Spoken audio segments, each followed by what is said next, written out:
नमस्कार मित्रांनो, मी संदेश द संदेश अकॅडमीमध्ये तुमचं सगळ्यांचं स्वागत करत आहोत. काल आपण पोलीस भरती सराव पेपर क्रमांक किती बघितला मित्रांनो? 60 बघितला. आज आपण बघत आहोत 61. आपला पॅटर्न असतो सामान्य ज्ञान, बुद्धिमत्ता चाचणी, गणित, मराठी व्याकरण, चालू घडामोडी याच्या रिलेटेडचे क्वेश्चन्स. आपला मिशन आहे 2025ची पोलीस भरती. कालच्या पेपरमध्ये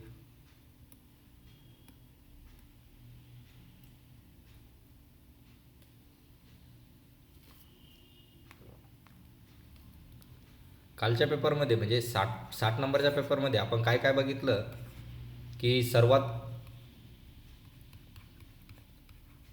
मोठे राज्य, सर्वात लहान,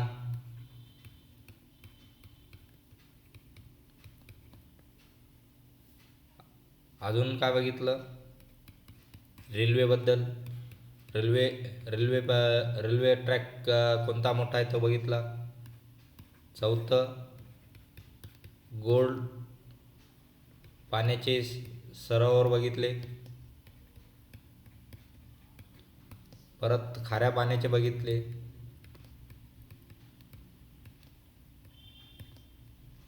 या सर्व काही गोष्टी बघितल्या. अजून काही याच्या गोष्टी रिलेटेड बाकी राहिलेल्या त्या आज आपण बघणार आहोत.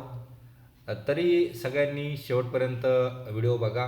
तुम्हाला वेगवेगळ्या प्रश्नांची अनुभूती येईल. आपल्याला पोलीस भरतीमध्ये कोणकोणत्या प्रकारचे प्रश्न येतात ते माहीत होईल. शेवटपर्यंत बघत राहा, तुम्हाला खूप काही फायदा होईल. चला, पहिला प्रश्न. भारतातील सर्वात मोठे राज्य लोकसंख्येच्या दृष्टीने कोणते आहे? महाराष्ट्र, उत्तर प्रदेश, बिहार, पश्चिम बंगाल. कोणत्या मित्रांनो? ऑप्शन क्रमांक बी, उत्तर प्रदेश.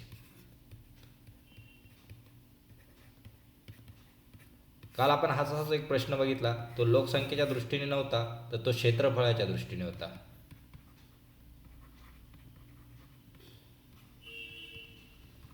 आता क्षेत्रफळाच्या दृष्टीने कोणतं राज्य येतं? राजस्थान.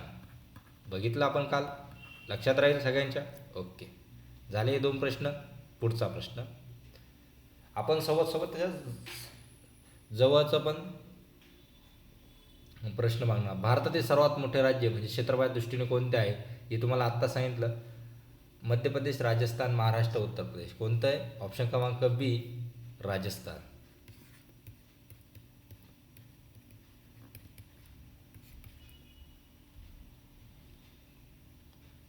भारतातील सर्वात लहान राज्य क्षेत्रफळाच्या दृष्टीने कोणते? सिक्कीम, त्रिपुरा, गोवा, नागालँड.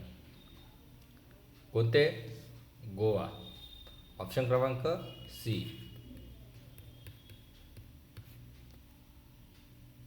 क्षेत्रफळ किती आहे? 3702 चौरस किलोमीटर. आणि सगळ्यात मोठ्या राज्याचं किती आहे? 3,42,239 चौरस किलोमीटर. हे कशात झालं? गोवा. आणि हे कशात झालं? राजस्थान. राहील लक्षात सगळ्यांच्या? चला, पुढचा प्रश्न. भारतात सर्वात मोठी लोकसंख्या असलेले शहर कोणते? म्हणजे त्याला आपण मेट्रो सिटी म्हणतो. दिल्ली, मुंबई, कोलकाता, बेंगलोर. आता या चारही पण मेट्रो सिटी आहे. म्हणजे मेट्रो सिटी म्हणजे काय? 2 कोटीपेक्षा जास्त लोक असतात त्या सिटीमध्ये, त्याला मेट्रो सिटी म्हणतात. या चारही पण ऑप्शन आपल्याला मेट्रो सिटीचे ऑप्शन दिलेले आहेत. तरी पण सर्वात मोठी लोकसंख्या असलेलं शहर हे आपली मुंबई आहे. ऑप्शन क्रमांक बी. कोणाची मुंबई? आपली मुंबई.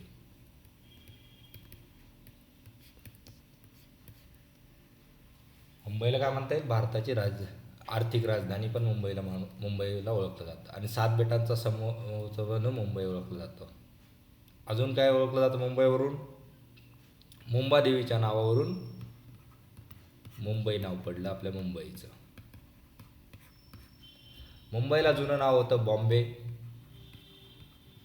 बघा बरं, आपण किती प्रश्न तयार केले?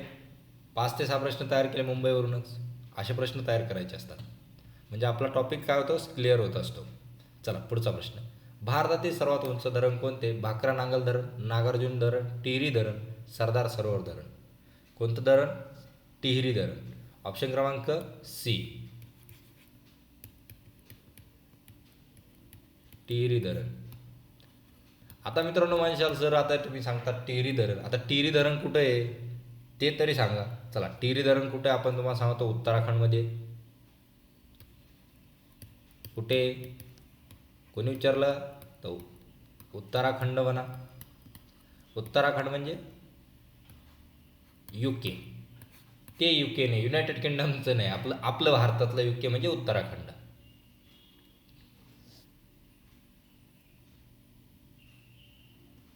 कोणत्या नदीवर बांधलेलं आहे? भागीरथीवर बांधलं.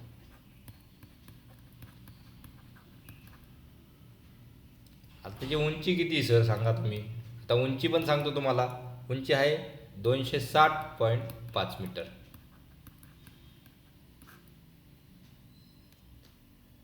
हे झालं या धरणाचे. धरण कुठे, उंची किती, कोणत्या नदीवर. आता हे धरण बांधलं तर हे धरण कशासाठी बांधलं? काही तर कारण असेल ना बांधण्यासाठी. तर हे धरण बांधण्याचं कारण सांगतो तुम्हाला. जलविद्युत निर्मिती,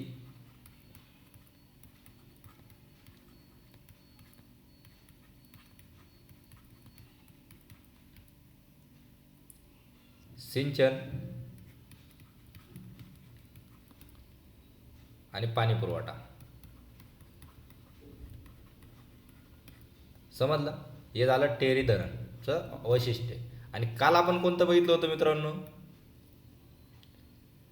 इंदिरा गांधी कालवा हा बघितला होता ना. आता या कालव्याबद्दल आपण काल काल काय काय बघितलं ते तुम्ही मला कमेंट बॉक्समध्ये सांगायचं आहे. कालच आपण बघितलेलं लेक्चर आहे आणि अटेंड केलेलं लेक्चर आहे काल, याच्याबद्दलचं तुम्ही मला कमेंट बॉक्समध्ये कळवायचं आहे. ओके. भारतातील सर्वात उंच धबधबा कोणता? जोग धबधबा, नोखालिकाय धबधबा, कुंचिकल धबधबा, दूधसागर धबधबा. कोणता? कुंचिकुल धबधबा. ऑप्शन क्रमांक C.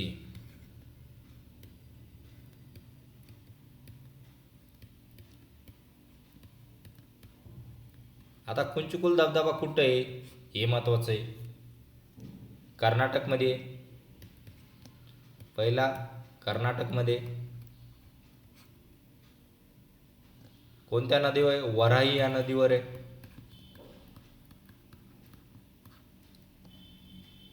किती उंचावरून धबधबा दिसतो? तर तो 581 मीटर एवढा उंच धबधबा आहे.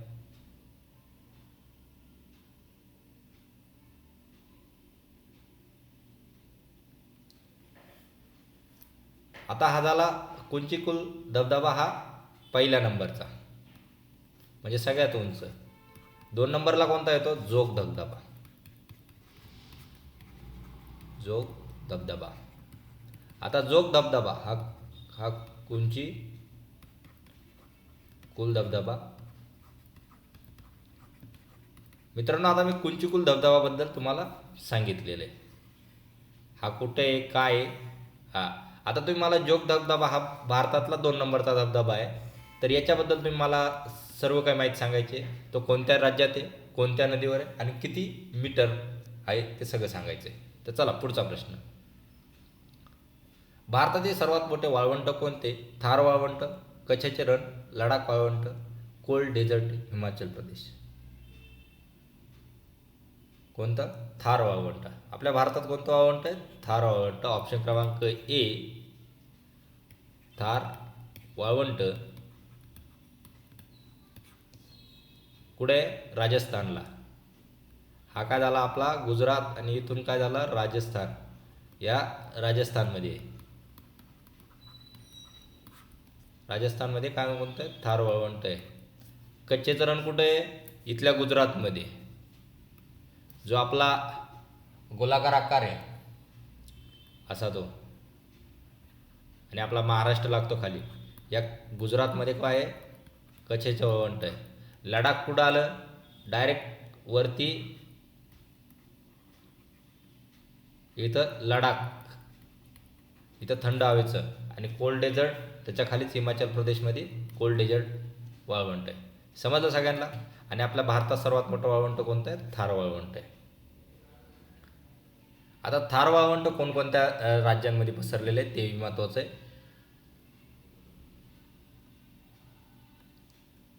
आता थार वाळवंट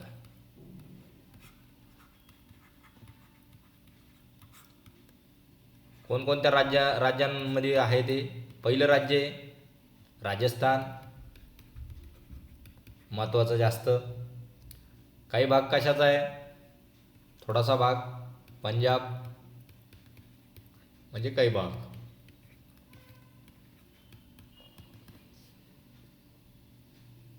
तिसरा हरियाणा,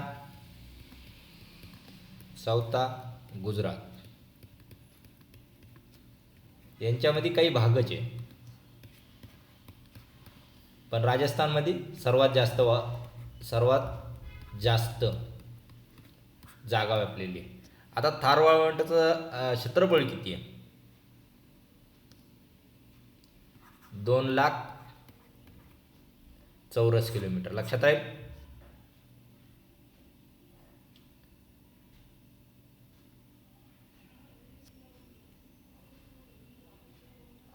आता पुढला, भारतातील सर्वात मोठा त्रिभुज म्हणजे डेल्टा प्रदेश. कच्चे रण, Sundarban delta, Krishna Godavari delta, Mahanadi delta. आता मित्रांनो, त्रिभुज प्रदेश किंवा डेल्टा हे महत्त्वाचं आहे तुम्हाला समजणं. आपली ही गंगा नदी आहे, इथून उगम पावती. हा आपला बंगालची खाडी. कोणती? बंगालची खाडी, म्हणजे बंगाल उपसागर. बंगालच्या खाडीमध्ये येऊन ते करते. तर नदी ज्यावेळेस सरळ एका प्रवाहानं न वाहता ती काय करते? वेगवेगळ्या प्रवाहानं वाहते. इकडून वाहती, काही इकडून वाहती, काही इकडून, असे म्हणजे त्याला मार्ग फुटतात. आणि इथं जो काय भाग तयार होतो, कोणता? इथं काय जो काय भाग तयार होतो त्याला काय म्हणतात? डेल्टा प्रदेश. काय म्हणतात? डेल्टा प्रदेश किंवा त्रिभुज डेल्टा, त्रिभुज प्रदेश. लक्षात राहील. आता आपली गंगा करते, दुसरी कोणती करते? कृष्णा गोदावरी पण करतात खाली, व महानदी, सुंदरबन, कच्चे रण. आता याच्यात आपला प्रश्नाचं उत्तर काय सर्वात मोठा विचारलेला आहे, तर कोणतं आहे? सुंदरबन डेल्टा आहे. ऑप्शन क्रमांक बी हे तुमचं योग्य आन्सर असणार आहे मित्रांनो.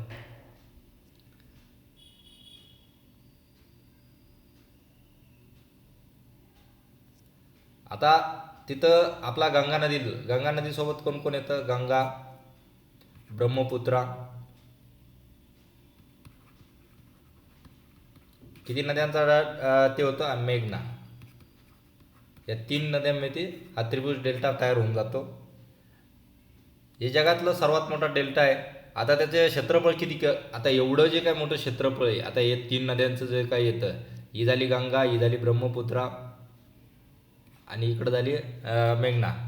एवढा जो भाग आहे, तो भाग किती किती किती चौरस किलोमीटर व्यापला जातो?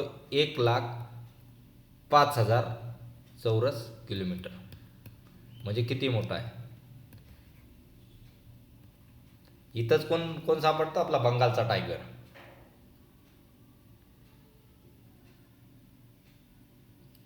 आणि सगळ्यात जास्त कोणते वृक्ष सापडतात इथं? सुंदरी ट्री, म्हणजे सुंदरी वृक्ष सापडतात. राहील लक्षात. आता कोणी विचारलं भारतातील सर्वात मोठा त्रिभुज डेल्टा प्रदेश हा सुंदरबन डेल्टा आहे किंवा गंगा ब्रह्मपुत्र मेघना डेल्टा आहे, असं पण ते ऑप्शन येऊ शकतं. तो कोणत्या साईडला बनतो? बंगालची खाडी किंवा बंगालच्या उपसागराच्या जवळ बनतो. त्याचं अंतर किती आहे? 1,05,000 चौरस किलोमीटर एवढं अंतर व्यापतं तो. तिथं कोणते वन आढळतं? सुंदरबन. तिथे ते सुंदरबन म्हणून का पडलं? तिथं सुंदरी वृक्ष आहे, त्याच्यामुळं सुंदरबन म्हणून नाव पडलं. लक्षात राहील. ऑप्शन क्रमांक बी हे तुमचं योग्य उत्तर आहे. चला, भारतातील सर्वात मोठा जिल्हा कोणता? कच्छ जिल्हा गुजरात, लडाख जिल्हा जम्मू काश्मीर, जैसलमेर जिल्हा राजस्थान, गोंदिया जिल्हा महाराष्ट्र. कोणता आहे? गुजरातचा कच्छ हा जिल्हा हा सगळ्यात मोठा जिल्हा आहे. भारतातला ऑप्शन क्रमांक ए हे तुमचं योग्य उत्तर आहे. आता जर आपला कच्छ जर बोलला, हा काही देशांपेक्षा पण मोठा आहे, एवढं लक्षात राहू द्या. त्याचं चौरस किलोमीटर किती आहे? 45,674 चौरस किलोमीटर वर्ग एवढं त्याचं क्षेत्रफळ आहे. क्षेत्रफळ कोणी तुम्हाला विचारणार नाही, तर फक्त तुम्हाला विचारलं जाणार आहे भारतातील सर्वात मोठा जिल्हा कोणता, तर कच्छ हा गुजरातमधला. हे तुम्हाला मी का सांगतो 45,674, काही करून तुमच्या डोक्यात किंवा लक्षात राहील, डोक्यात फिट होईल, त्याच्यासाठी आपण तुम्हाला सांगतोय. चला पुढचा प्रश्न. भारतातील सर्वात मोठा तलाव कोणता आहे? उलर तलाव जम्मू काश्मीर, वेमनाड तलाव केरळ, चिल्का तलाव ओडिशा, लोकटक तलाव मणिपूर. कोणता आहे? वेमनाड तलाव केरळ. केरळचा जो सर्वात मोठा तलाव आहे, ऑप्शन क्रमांक बी, वेमनाड तलाव.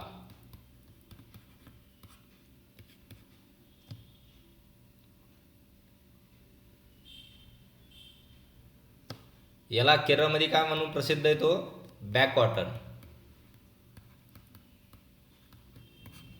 केरळचं बॅकवॉटर म्हणून प्रसिद्ध आहे. आता दरवर्षी या वेमनाड तलावामध्ये काय भरतं ते एक महत्त्वाचं आहे. नेहरू ट्रॉफी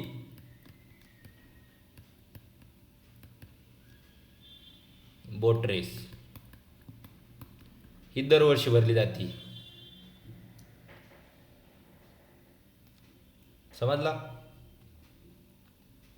पुढचा. भारतात सर्वात मोठी नदी बेट कोणते आहे? भोगावती, डुमडुमी बेट, माजुली बेट, सचिवाली बेट. कोणतं आहे? माजुली बेट. ऑप्शन क्रमांक सी हे तुमचं योग्य उत्तर आहे, माजुली बेट. आता माजुली बेट कसं आहे? आपला हा अरुणाचल प्रदेश आहे, हा जो इकडचा अरुणाचल प्रदेश आहे. अरुणाचल प्रदेशमधून आसाममध्ये, हे कोणतं राज्य झालं? आसाम. आसाम या राज्यामध्ये ब्रह्मपुत्राचं एक मोठं पात्र तयार होतं आणि मग ते ब्रह्मपुत्रा खाली येऊन बंगालच्या उपसागरामध्ये येते. तर आसाममध्ये ते कशी माजुली बेट कसं आहे? सेंटरमध्ये वेगळं बनूया मित्रांनो, असं सेंटरमध्ये एक बेट तयार झालेलं आहे आणि दोन्ही साईडनं काय होते? नदीचा पाणी कसं निळं. हे काय सगळ्यात मोठं बेट आहे,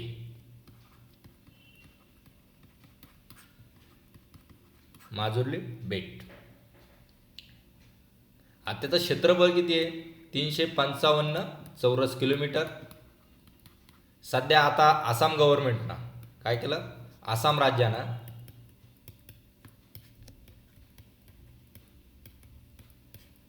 या बेटाला काय दिलं? जिल्ह्याचा दर्जा दिला.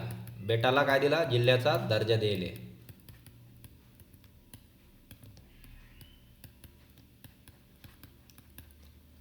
पर्यटक आणि टुरिझमसाठी, पर्यटक आणि इन्कम सोर्स म्हणजे अट्रॅक्टिव्ह लोकेशन याच्यासाठी ते केलं आहे. आता माजुली बेटावर काय काय प्रसिद्ध आहे? संस्कृती आहे, नाट्य आहे, नाटक आणि मठ पण प्रसिद्ध आहे.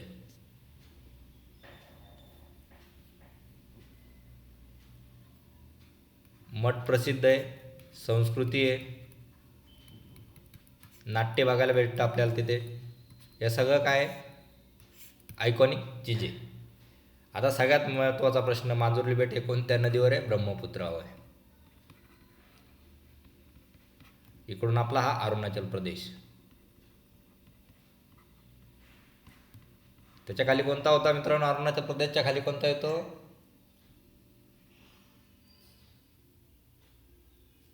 नागालँड. हा इकडं नागालँड.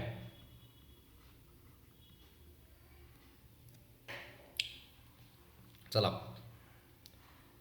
भारतात सर्वात लांब बोगदा म्हणजे ब्रिज कोणता आहे? अटल बोगदा हिमाचल प्रदेश, धनुषकोडी सेतू तामिळनाडू, भिवंडी पूल महाराष्ट्र, कोची मेट्रो ब्रिज केरळ. कोणता आहे? अटल बोगदा हिमाचल प्रदेश. ऑप्शन क्रमांक ए हे तुमचं योग्य ॲन्सर असणार आहेत. आता अटल बोगदा हा किती किलोमीटरचा आहे? 9 किलोमीटरचा आहे, हे लक्षात राहू द्या. सगळ्यात लांब असलेला बोगदा हा 9 किलोमीटरचा आहे. मुख्यतः अटल बोगदा कशासाठी केला? वाहतुकी ट्रान्सपोर्टेशनसाठी बनवलेला आहे. खालीलपैकी कोणत्या गृहाचा अध्यक्ष हा स्वतः त्या गृहाचा सदस्य नसतो? लोकसभा, राज्यसभा, विधानसभेचा सभापती आणि पंचायत. आता काय प्रश्न विचारला? खालीलपैकी कोणता गृहाचा अध्यक्ष हा स्वतः त्या गृहाचा सदस्य नसतो? मित्रांनो, हा आपला जी केवरचा प्रश्न आहे. तर सर तुम्ही म्हणाल जी केवरचा कसं काय प्रश्न? तर सध्या इलेक्शन कशाचं झालं? उपराष्ट्रपतीचं. कोणाचं झालं? उपराष्ट्रपतीचं. पहिले उपराष्ट्रपती कोण होते? म्हणजे याच्या अगोदरचे, पहिले नाही विचारले, याच्या अगोदरचे धनखड साहेब होते. आता सध्याचे करंट कोण झाले?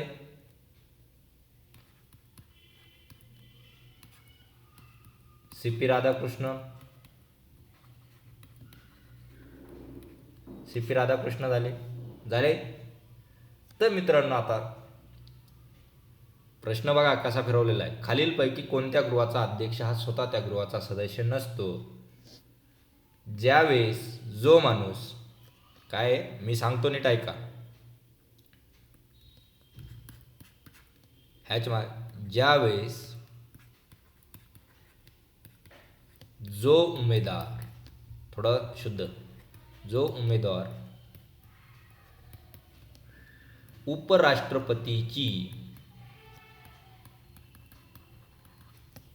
निवडणूक जिंकतो किंवा निवडून येतो, तो पुढे राज्यसभेचा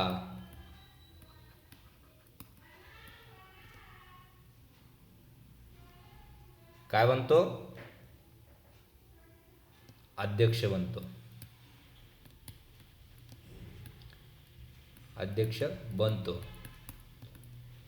लक्षात राहू द्या, ही एकदम मोस्ट इम्पॉर्टंट लाईन आहे तुमची. ज्यावेळेस जो उमेदवार उपराष्ट्रपतीची निवडणूक जिंकतो, तो पुढे राज्यसभेचा अध्यक्ष बनतो किंवा चेअरमॅन बनतो. त्यामुळे उत्तर काय असणार आहे? पण त्याचा संबंध असतो का त्या राज्यसभेच्या गृहासोबत? नसतो. तरी पण तो काय असतो? अध्यक्ष असतो. त्यामुळे ऑप्शन क्रमांक बी हे तुमचं योग्य उत्तर असणार आहे मित्रांनो. समजलं तुम्हाला? समुद्राची खोली मोजण्यासाठी कोणते यंत्र वापरतात? सोनार उपकरण, टेलिस्कोप, बॅरोमीटर, राडार. कोणतं वापरलं जातं? सोनार. आता सगळ्यांनी ऑप्शन क्रमांक ए सोनार उपकरण. पाचवीच्या पुस्तकामध्ये, कोणत्या? पाचवीच्या पुस्तकामध्ये विज्ञान, आपल्याला एक असं चित्र होतं. एक अशी बोट होती. ही बोट अशी होती. इकडं सूर्य होता, सूर्यदादा आपला. सूर्यदादाला लाल बनवता आम्हाला, गरम असतो ना सूर्यदादा. हा आपला सूर्यदादा तळपत असतो. इकडं आपला समुद्र असतो. समुद्र लाल नसतो, निळा करू द्याला. हा आपला समुद्र. आणि इथून समुद्राची खोली मोजण्यासाठी एक ते काही यंत्र, आणि इथं काय दिले होते? 2-3 आपल्यासारखे संशोधक, म्हणजे विचार करणारे. आणि ते काय करत होते? समुद्राची खोली मोजत होते. काय मोजत होते? समुद्राची खोली मोजत होते. त्यावेळेस त्यांनी कोणतं उपकरण वापरलं होतं? सोनार उपकरण. लक्षात राहील, सोनार उपकरण वापरलं होतं. त्यामुळे ऑप्शन क्रमांक ए हे तुमचं योग्य उत्तर असणार आहे. 1984 मध्ये भोपाळ वायू दुर्घटनेमध्ये कोणता घातक वायू बाहेर पडला? Carbon monoxide, methyl isocyanate, sulphur dioxide, nitrogen oxide. कोणता? Methyl isocyanate. ऑप्शन क्रमांक बी.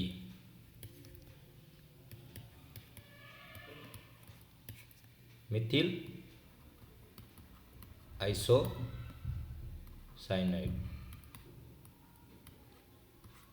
आता मित्रांनो, तुम्हाला याच्या मागं पण एक प्रश्न घेतलेला होता की भोपाळची वायू दुर्घटना जी झाली त्यानंतर 1986 मध्ये एक कायदा बनला. कोणता कायदा बनला? तो कायदा तुम्हाला मला काय सांगायचा आहे कमेंट बॉक्समध्ये सांगायचा आहे.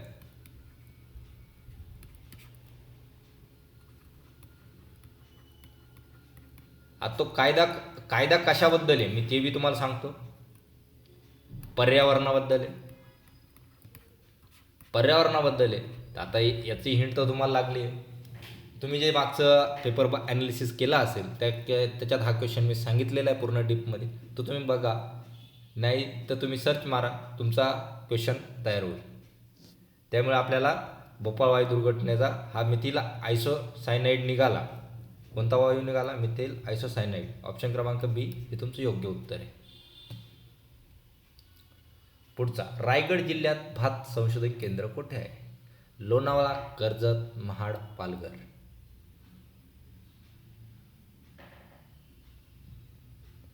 आता एक हसण्यासारखी गोष्ट आहे, रायगड जिल्हा आहे.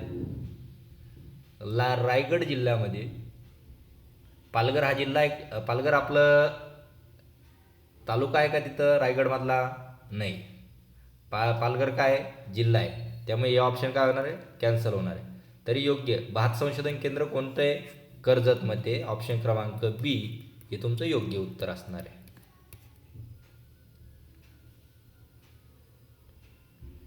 आता भात संशोधन केंद्र का उभारलं? त्याच्या मागचा हेतू काय होता हे महत्त्वाचं आहे. आपल्याला हेतू समजणं महत्त्वाचं आहे. आपल्याला त्या संशोधन केंद्र बांधलं कर्जतला, वन लाईनर उत्तर आलं, पण का बांधलं हा पण माहीत पाहिजे.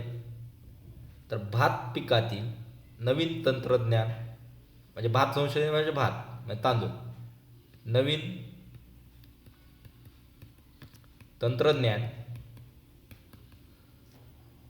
सुधारित बियाणे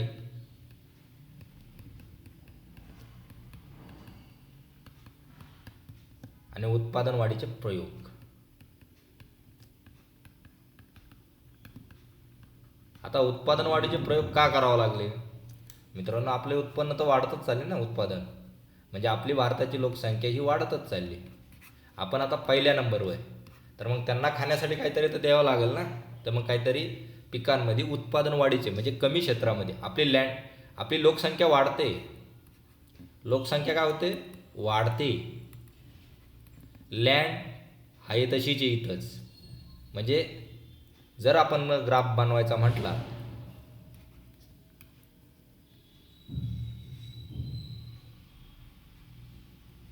तर लोकसंख्या आणि लँडचा, इथं लोकसंख्या घेऊ,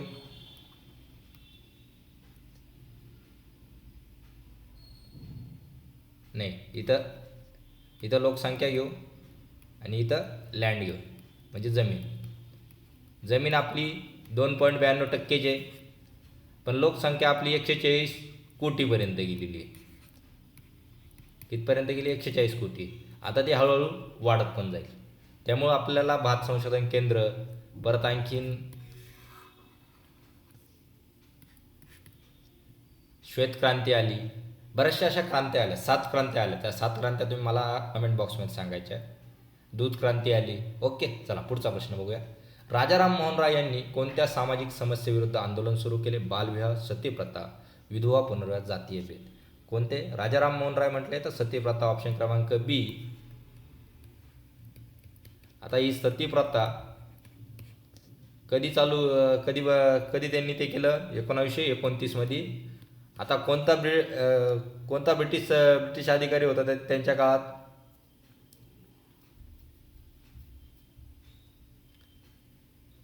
तो ब्रिटिश अधिकारी तुम्ही मला सांगायचा आहे कमेंट बॉक्समध्ये. त्यांनी सतीची चाल प्रथा बंद करण्यात त्यांचं पण योगदान मानलं जातं. तर तो कोणता होता? ओके. आता सतीप्रथा म्हणजे काय होती? हा एक्स, हा वाय. एक्स हा पुरुष आहे, वाय ही स्त्री आहे, लक्षात ठेवा. यांचा दोघांचा विवाह झाला. काय झाला? विवाह म्हणजे लग्न झालं. काही कालांतराने पुरुषाची अचानक मृत्यू झाला. तर त्यावेळेस काय करायचे? पुरुषाचं जे प्रेत आहे त्याच्यासोबत त्या पुरुषाची जी पत्नी आहे, हा पुरुषाची बॉडी आणि त्या बॉडीच्या पायाजवळ त्याची पत्नीला ठेवून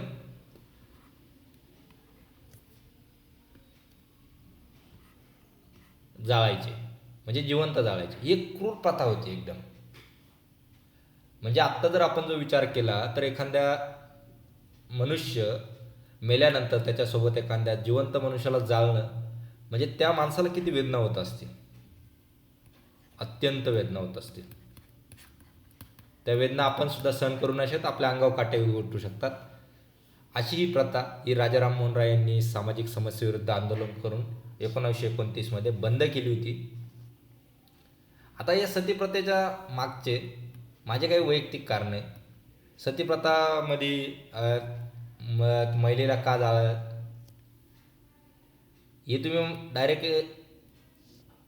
ते घेऊ नका. मी एक वैयक्तिक तुम्हाला सांगतो की एकदा महिला किंवा पुरुष गेल्यानंतर महिलेचा जो काय अधिकार राहायचा हा माझा दृष्टिकोन वाटतो. महिलेचा जो अधिकार राहायचा, जमीन, प्रॉपर्टी, त्याच्यातून तो निघून जायचा. म्हणजे एक लांछनास्पद अशी गोष्ट वाटते ती. त्या गोष्टीबद्दल आपण काही बोलू शकत नाही. पण ही एक वाईट प्रथा होती, ती आपल्या राजा राममोहन राय यांनी बंद केली. हे आपल्याला महत्त्वाचं आहे. ती कधी बंद केली? 1929 मध्ये बंद केली. हे बी महत्त्वाचं आहे. आपल्याला पेपरला येणार आहे त्याचा ॲन्सर पण मिळवणं एक महत्त्वाचं आहे. आपला 1 मार्क मिळवणं महत्त्वाचं आहे. मुलांचं 1 मार्कावरून मेरिट जातं, त्यावेळेस खूप वाईट वाटतं. तर चला पुढचा प्रश्न. 18वा, देशातील लोकांचे राहणीमानाचे मापन टिंबटिंबवरून ठरते. लोकसंख्या घनता, दरडोई उत्पन्न, शिक्षण दर, जन्मदर. आता लोकांचं राहणीमान, मित्रांनो, आपण राहतो कशावर? आपण आत्ता जे काय राहतोय,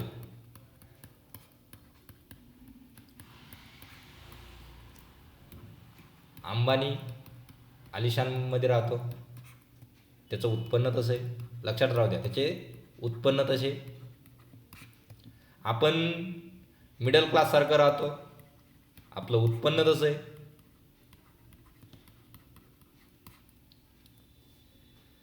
तर म्हणजे काय झालं? अंबानीचं उत्पन्न, माझं उत्पन्न, तुमचं उत्पन्न, हे काय झालं? प्रत्येक माणसाचं दरडोई उत्पन्न झालं. म्हणजे त्या माणसाचं प्रत्येकाचं उत्पन्न. म्हणजे देशाच्या लोकांचं राहणीमान हे कशावरून ठरतं? दरडोई उत्पन्नावरून. ऑप्शन क्रमांक बी हे तुमचं योग्य उत्तर असणार आहे. आता दरडोई उत्पन्न म्हणजे काय सर? हा एक महत्त्वाचा प्रश्न आहे. दरडोई उत्पन्न म्हणजे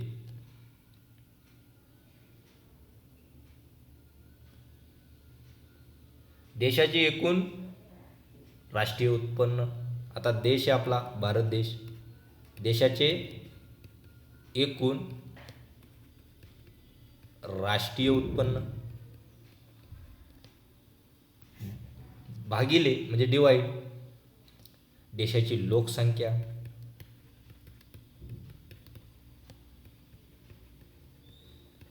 याच्यानुसार आपलं काय होतं?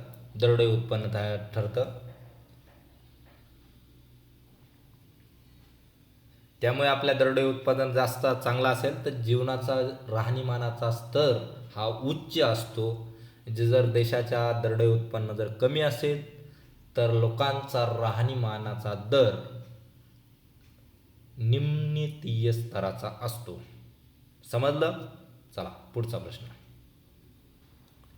हर्णे पोर्ट म्हणजे हर्णे बंदर कोणत्या जिल्ह्यात आहे? रायगड, रत्नागिरी, ठाणे, मुंबई.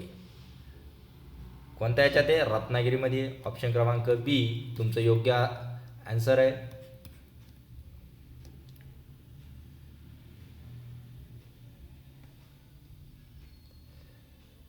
तांबे रागेची त्या तारे रुपेशी तयार करण्यासाठी कोणत्या खाणीतून तांबे मिळवले जाते? ॲल्युमिनियमची खाण, लोह खाणी, तांबे खाणी, कोळसा खाणी. म्हणजे तारे बनवण्यासाठी कोणत्या खाणीतून तांबे मिळवलं जातं? तर तांब्याच्याच खाणीमधून. ऑप्शन क्रमांक सी हे तुमचं योग्य उत्तर असणार आहे. आता तांब्याच्या खाणी कुठं कुठं आहे सर? तर घ्या, तांब्याच्या खाणी कुठं कुठं आहे, कोणकोणत्या राज्यात आहे? झारखंडमध्ये, दुसरं राजस्थानमध्ये आणि तिसरं मध्य प्रदेशमध्ये. या 3 राज्यांमध्ये तांब्याच्या खाणी आपल्याला आढळतात. चला, आद्य आंध्र झालं ते. आद्य साहित्यिक आणि समाज सुधारक म्हणून कोणाला ओळखलं जातं? महात्मा फुले, डॉक्टर बाबासाहेब आंबेडकर, वासुदेव बळवंतराव फडके, राजाराम मोहन राय. कोणाला ओळखलं जातं? वासुदेव बळवंतर फडके. ऑप्शन क्रमांक सी. आता वासुदेव बळवंतराव फडके हे एक कोण होते? स्वतंत्र सेनानी होते. 7वीच्या पुस्तकात इतिहासात वाचतले वासुदेव बळवंत फडक्याबद्दल एक कोण होते? स्वतंत्र सेनानी होते आणि एक समाजसुधारक होते 7वीच्या क्लासमध्ये. ते कोणत्या? इतिहासाच्या पुस्तकामध्ये. लक्षात राहू द्या. त्यांनी ब्रिटिश साम्राज्याविरुद्ध आंदोलन केले. त्यांनी सामाजिक सुधारणा आणि स्वराज्य आंदोलनासाठी महत्त्वपूर्ण योगदान दिले. त्यामुळे त्यांना वासुदेव बळवंत फडक्यांना आद्य साहित्यिक आणि समाजसुधारक म्हणून ओळखलं जातं. राहील लक्षात सगळ्यांच्या. चला पुढचा प्रश्न. राज्यातील अधिक पावसाळा प्रदेशातील कोणती मृदा आढळते? सगळ्यात जास्त पाऊस जिथे पडतो तिथे कोणत्या प्रकारची मृदा किंवा कोणत्या प्रकारची माती आढळते मित्रांनो? लाल मृदा, जांभळी मृदा, काळी मृदा, धुराळ मृदा. आता पाऊस कुठं पडतो? कोकण पट्ट्यात. कोणत्या? पश्चिम घाटात. कुठं? महाराष्ट्राच्या पश्चिम घाटात. हा झाला गुजरात आणि हा आपला महाराष्ट्र इथं. तर हा जो पश्चिम घाट आहे, पश्चिम घाटात कोणता भाग येतो? कोकण. कोकणात कोणत्या प्रकारची मृदा आढळते? जांभळ्या प्रकारची. कोणत्या प्रकारची? जांभळ्या प्रकारची मृदा आढळते. तर त्यामुळे उत्तर काय असणार आहे तुमचं? ऑप्शन क्रमांक बी हे तुमचं योग्य उत्तर असणार आहे.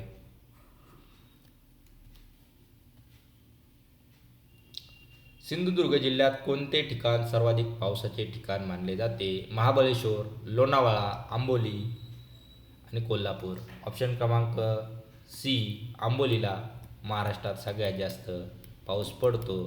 ते कोणत्या जिल्ह्यात आहे? सिंधुदुर्ग जिल्ह्यात आहे मित्रांनो. आता माझा एक प्रश्न आहे तुम्हाला. तर भारतात कोणत्या ठिकाणी सर्वाधिक जास्त पाऊस पडतो? तर मी तुम्हाला हिंट पण देतो. काय तो? हिंट पण देतो. त्याच्यातली हिंट अशी आहे, नॉर्थ ईस्ट साईडचे राज्याची पण ट्रिक देतो. राज्य म वरून चालू होतं, तर ते तुम्हाला कमेंट बॉक्समध्ये सांगायचं आहे. नानासाहेब पेशवे यांचा सेनापती कोण होता ज्याने 1857च्या स्वातंत्र्य उठावात महत्त्वपूर्ण कामगिरी केली? बहादूर शहा कोण होता? राजा होता. तात्या टोपे, झावेर चव्हाण, रणजित सिंग. कोण होते? नानासाहेब पेशव्यांचे सेनापती तात्या टोपे. ऑप्शन क्रमांक बी.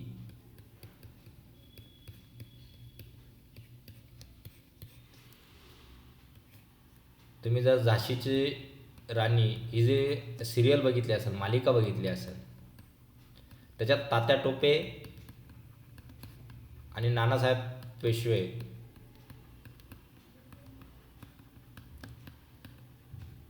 यांचा काय दिलेला आहे? रोल दाखवलेला आहे. तात्या टोपे कोण होते? नानासाहेब पेशव्यांचे. आणि नानासाहेब पेशवे तात्या टोपेंचे कोण होते हे सगळं सांगितलेलं आहे. ते सेनापती होते. लक्षात राहू द्या. आता शेवटचा प्रश्न मित्रांनो. राज्यातील पोलीस दलातील सर्वात उच्च पद कोणते? पोलीस महासंचालक, पोलीस आयुक्त, सहाय्यक पोलीस महासंचालक, पोलीस उपनिरीक्षक. तुम्हाला मी पोलीस पदाचा शिकवलं होतं, त्यावेळेस सगळ्यात उच्च पद म्हणून काय सांगितलेलं होतं? DGP, पोलीस महासंचालक. ऑप्शन क्रमांक ए, पोलीस महासंचालक. आणि सध्याचे पोलीस महासंचालक कोण आहे महाराष्ट्राचे, हे तुम्ही मला कमेंट बॉक्समध्ये कळवायचे. आपण इथेच थांबूया मित्रांनो. आज आपला 25 मार्काचा पेपर झालेला आहे. 25 पैकी तुम्हाला किती मार्क मिळाले ते तुम्ही मला कमेंट बॉक्समध्ये कळवायचे आहेत. जर व्हिडिओ आवडला असेल तर नक्की लाईक करा, तुमच्या मित्रांना शेअर करा पोलीस भरतीसाठी. जर काही त्रुटी असेल तर कमेंट बॉक्समध्ये कमेंट करून सांगू शकतात, व्हिडिओला डिसलाईक करू शकतात. नवीन असाल तर चॅनलला सबस्क्राईब करा. दररोज पोलीस भरतीचे नवनवीन व्हिडिओ, नवनवीन लेक्चर, नवनवीन क्वेश्चन पेपर आपल्याला ॲनालिसिस करायला भेटतील. त्यामुळे तुम्ही नक्की सबस्क्राईब मारा. आपण आज इथेच थांबूया. जय हिंद, जय भारत.